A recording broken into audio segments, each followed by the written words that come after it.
For the next 10 minutes or so, I'm going to walk through what I'm calling the emergency playbook. You could consider that all of the constituents or all the people that are homeowners or reside in homes within the ward boundaries, you could consider that a team.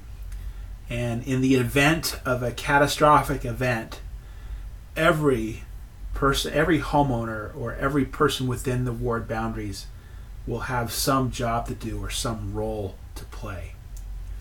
So what's the objectives of this playbook? It's really about we need to get quickly survey the ward, get rich situational awareness and capture that rapidly to identify who needs help and who needs help right now, meaning life-threatening, who needs help soon, and who's okay.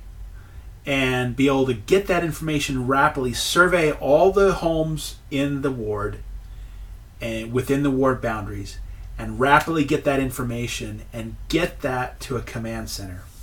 And the command center will be at the east end of the stake center, where that information will flow in.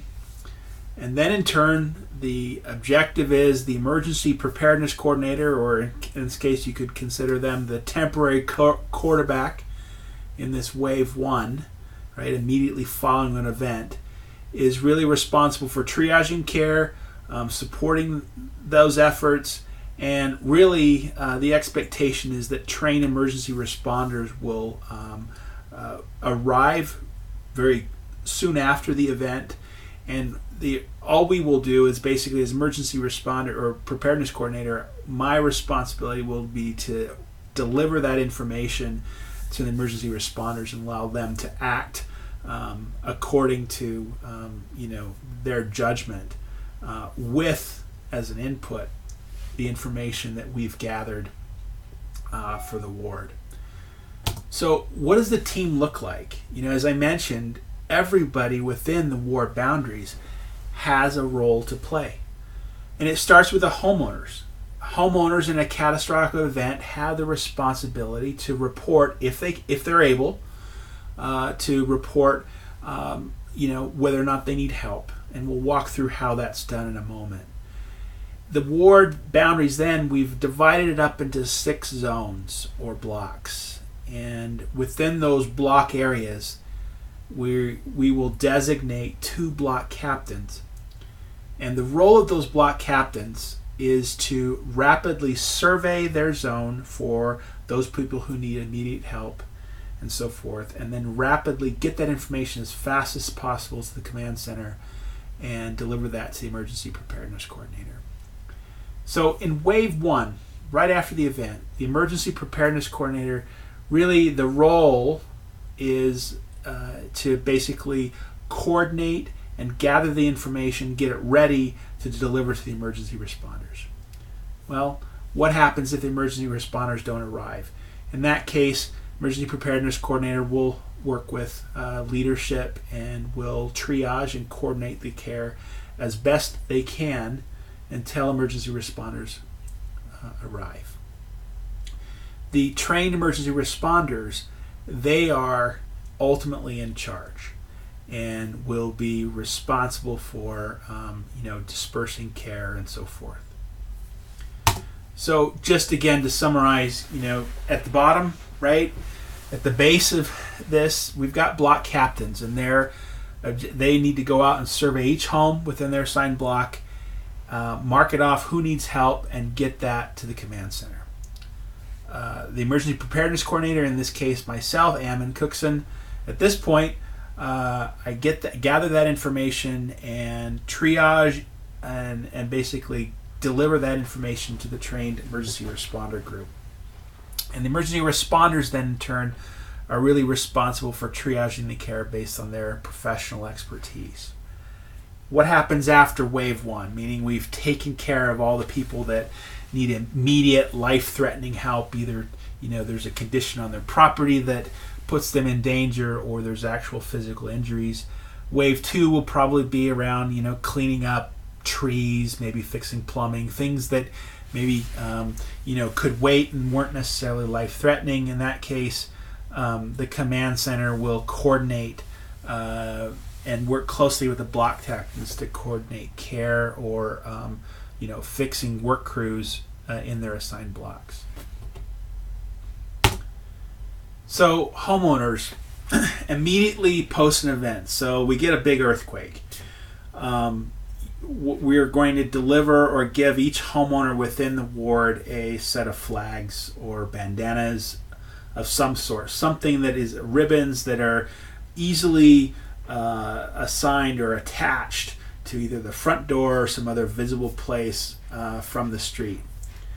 And if a homeowner or people within a given home need help immediately, there's life-threatening injuries, they'll tie a red flag to their front door, or if there's no door, some other visible place. If they have maybe some plumbing, some water damage, those kinds of things, and really it's not necessarily life-threatening, but hey, you need help pretty soon. I mean, you're flooding your basement, if you will. You tie a yellow flag as long as they're red is really focused on life-threatening, right? There's imminent injury that needs addressing. Yellow, hey, I need help soon, but I can wait. Green is everything is okay. Well, for those of us who maybe lose the flags, don't actually put them next to their front door so they're easily accessible, or for some reason they're unable, you're incapacitated or not able to get a flag onto the front door, the block captains will assume that that home is red and there's life-threatening injuries there as default. So homeowners are really responsible for, as soon as the event occurs, getting that, signal out on their front porch or visible so the block captains can scream through their block rapidly, figure out who needs help right away, and get that information as quickly as possible down to the stake center and the command. That's where the command center is.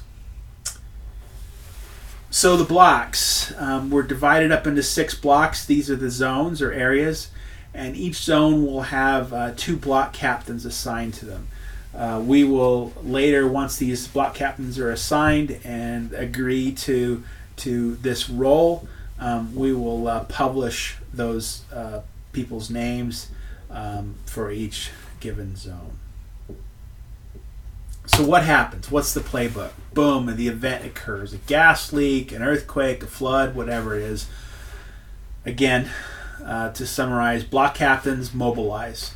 And you're doing recon, right? Going out, surveying the block, who needs help now, who's life-threatening, and so forth. Gathering that information, not necessarily stopping to address any issues immediately or provide some help, because the notion is that we've got to get basically a survey of your block and be able to triage the scarce resources based on who needs help the most.